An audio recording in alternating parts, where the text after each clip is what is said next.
Hello and good evening. Apologies ahead of time for the state of my voice. I had intended to film this earlier in the week, but was unable due to being sick and not having a voice at all. So we're making slight progress. It is important that I get this message out tonight because of the significance of today's date to the content of what I will be sharing.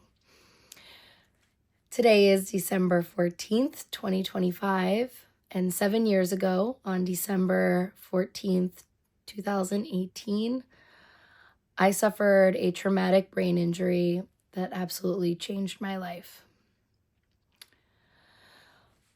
What I am seemingly most known for internationally and outside of the microcosm that is parasports is I am known to be the person who was harassed and bullied during the Paris Paralympics by some extremely prominent athletes within not just the Paralympic Games, but within Team USA.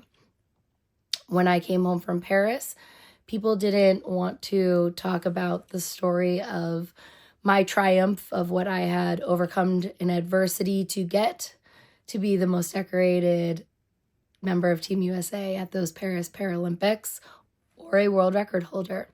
What people wanted to talk about was me naming names. They wanted me to name the athletes that had been suspended for their code of conduct breaches in their actions towards me. At the time, I took the stance of I did not want to speak their names. I did not want to speak on what had really transpired. I was hoping media would care about my story and what I had been through and what I'd overcome and achieved.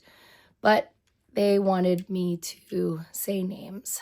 And it is an unfortunate situation that my Wikipedia page has links to these athletes. So I will just say it right here and now.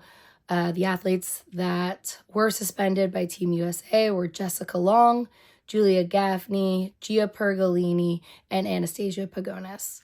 Those are the 4 athletes that took it upon themselves to go onto social media and make defamatory, slanderous, libel comments about me, about my disability, about my ability in sport, and tried to negate everything that I had done in Paris. Their motives for it are their own. I don't know why, but I do know that what they did to me not only negatively affected me in the year plus since the Paris Paralympics, as far as sponsors and media coverage and even feeling like I'm supported within, Paralympic sport here on Team USA. What they also did was severely traumatize me. They took away the ability for me to go to a pool and feel safe. And the pool has always been my safe place. And coming into 2026, it will be my safe place again. And I am excited about that. That's why partially this is coming to you guys now in 2025 is so that we can just leave it here. I have publicly stated in the last 24 hours that I am fully willing to give Jessica Long, Julia Gaffney, Gia Pergolini, and Anastasia Pagonis a second chance at redemption for them to prove that they are not the defamatory actions that they took in Paris, and give them that opportunity to really, grow as humans, grow as people, become empathetic, and have a better understanding of people. Which brings us to the whole point of this here video. Tonight, I am going to be giving a recap of what happened 7 years ago that led me to eventually become a Paralympian and become the most decorated Paralympian on Team USA at the Paris Paralympics. So, I have given my background.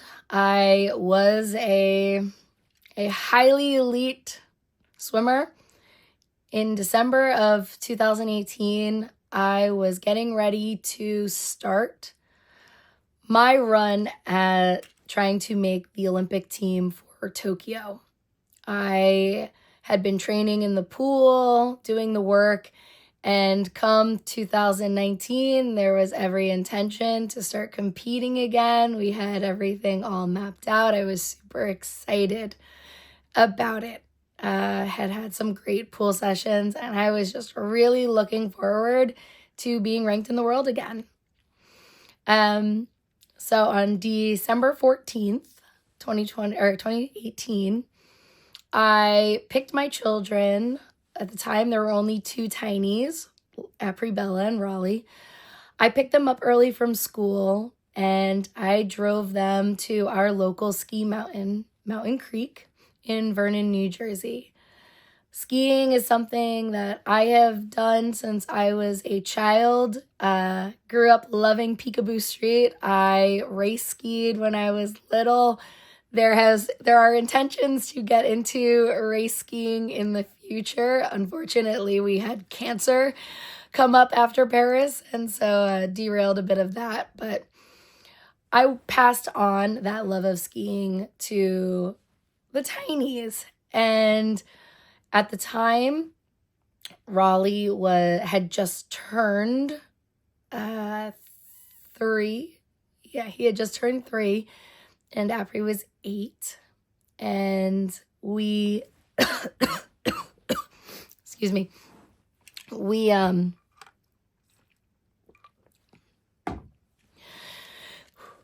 3 of us, we took the drive to Mount Vernon to process our season passes because it was opening day.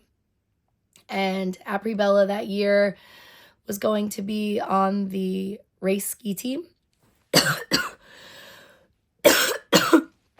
Excuse me. Apri Bella was on the race ski team at Mountain Creek that year. And it was going to be Raleigh's first real season learning how to ski, and me taking him down the slopes on his tiny little skis.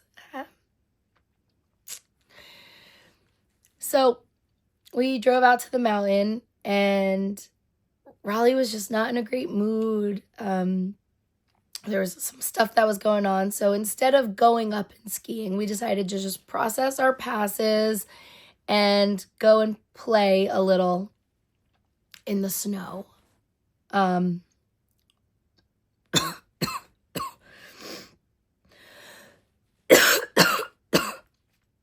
Sorry.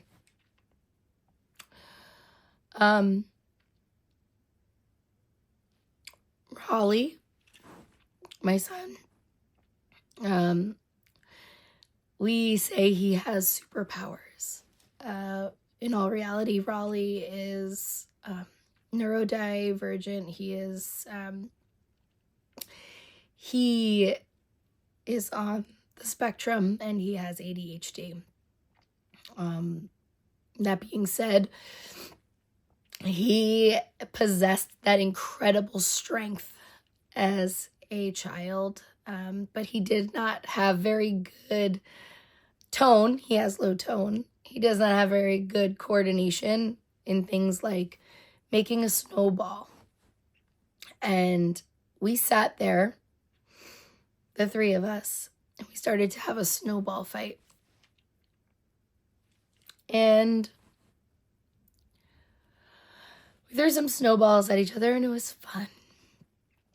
And then suddenly, I was struck in the head and just had an immense amount of pain. Raleigh had picked up a block of ice. It was about this big, just solid ice. I had been sitting on the ground, and he just took it and he smashed it onto my head.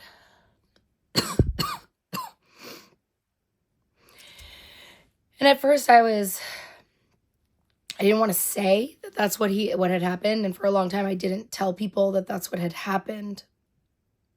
Because I never wanted him to blame himself. But I recognize now he saved my life.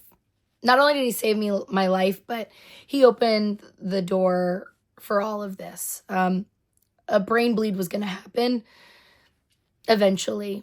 He just brought it to light. And we'll get more into that as the story progresses. But at first I didn't feel anything. I thought it was fine, but it was getting late. And as you know, the sun sets pretty early during daylight savings. And so I wanted to get us back home to Jersey City before it got dark out. So I said, okay, let's get, started getting to the car. And as we're driving, at the time I drove a Chevy Tahoe, big car, and we're going down the mountain, and it's a windy road. And, I've driven that road so many times, and I've driven it so many times since. Every time that I get to the place where this happened, I acknowledge it. So as I was driving, we come around this one curve, and my eye starts to twitch, my right eye. And I thought it was so weird. And I became hyper-focused on trying to get home. I knew something was wrong, but I knew there were two tiny humans in the back seat relying on me to safely get them home through the mountains and highways, back to Jersey City.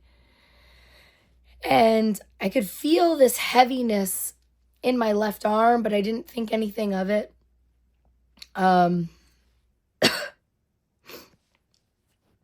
We got home, and I parked my car, and my husband at the time came out to meet us. He had just gotten home from work, and he came outside to meet us, and I started to unload the car, and I grabbed the ski boots in my one hand, the ski bag, and I put the bag, and I went to transfer it to my left hand, and it just fell to the ground. And I had no strength in my left arm. It was scary. I knew that something was wrong. At the time, my husband and I were not in a good place. He had had multiple affairs during our marriage, and this was one of those times where things were not good in our marriage. I knew that I needed to go to the hospital, but I knew if I asked him to take me to the hospital, two things were possible. One, he would tell me that that's not possible and he wouldn't take me, or what was most often that would happen is he would drive me to the hospital, drop me off, and leave me there to deal with whatever it was myself. There were always reasons with the kids. What are we going to do with the kids? Who's going to watch the kids? You find somebody, you ask neighbors, you ask for help. But we didn't have that. We didn't have people to ask. I recognize now we did, but living in a seclusionary, isolated life with no people that you can really rely on, it set it up so that these situations would happen. So I knew I couldn't ask him to take me to the hospital. I also knew I could not drive. I knew that was not a safe thing. I knew how dangerous it was me driving home down the mountain and how much I needed to focus just to get us home safely. So I called a client of mine at the time, a friend, and she came. She picked me up on her way home from work, and she drove me to the hospital. And as we were driving to the hospital, I was speaking, And suddenly, I couldn't speak. And she was sitting there and she kept talking to me. And in my head, I was replying, but I couldn't get words out. I couldn't speak. And when we got to the hospital, I didn't even wait for her to like fully park the car. I just got out and I started walking up to the emergency room. And at this point, I'm dragging my left leg because it's just not working anymore. But I'm not understanding. I'm not understanding what's wrong, why it's not working. I walk into the hospital and I walk up to reception and I say, the left side of my body is not working right. And that's all. Like, I didn't tell them I got hit in the head. I just said the left side of my body is not working properly. So they tell me, go sit down. And then I get called back quickly to triage. And then one of the most trauma-triggering things happened. Because it's happened since. But now it's you know, you work through it when it happens. But they started blaring over the PA, code stroke, ER, code stroke, ER, code stroke, ER. They just kept saying code stroke. I was taken into a CT scan where I was given iodine contrast that I didn't know about. And that will come in a later video. But I had the CT scan done and I was brought to, a bay. At this point, I could not move my entire left side. Everything on my left side was paralyzed. My face was paralyzed. My arm, my leg, I couldn't lift it up. I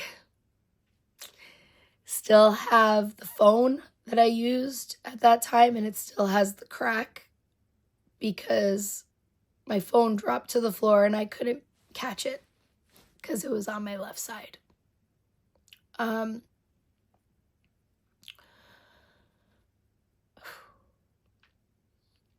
I had my friend there, but she couldn't stay, obviously. I called my uncle because my dad was not picking up his phone. I had called my dad. I left him a message. I sent him a text message. I let him know that my brain was bleeding and that I couldn't move and I was in the hospital. Because at that point, we had gotten the CT results that showed that my brain was bleeding. My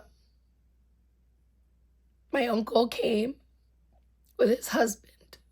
They live right down the street from the hospital, and they came right away. And my uncle called my dad and told him he needed to come right away. It turned out my dad that day was the day that they were wrapping presents for the toy drive in Jersey City that's run by the fire department in honor of one of his friends who had passed away. And they go out afterwards. So I was told that my dad wasn't in the state to come. It was years later that I found out that he wasn't even told. His spouse had apparently taken his phone and deleted the text messages that said that I was in the hospital and needed him. They had taken his phone so that he wouldn't know I was trying to communicate with him. I was admitted to the hospital with half of my body paralyzed. And I spent that night alone.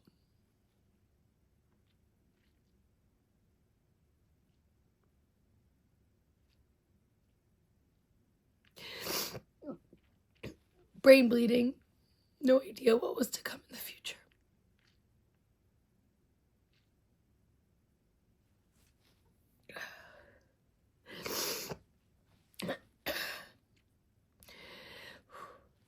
I'm going to end this video here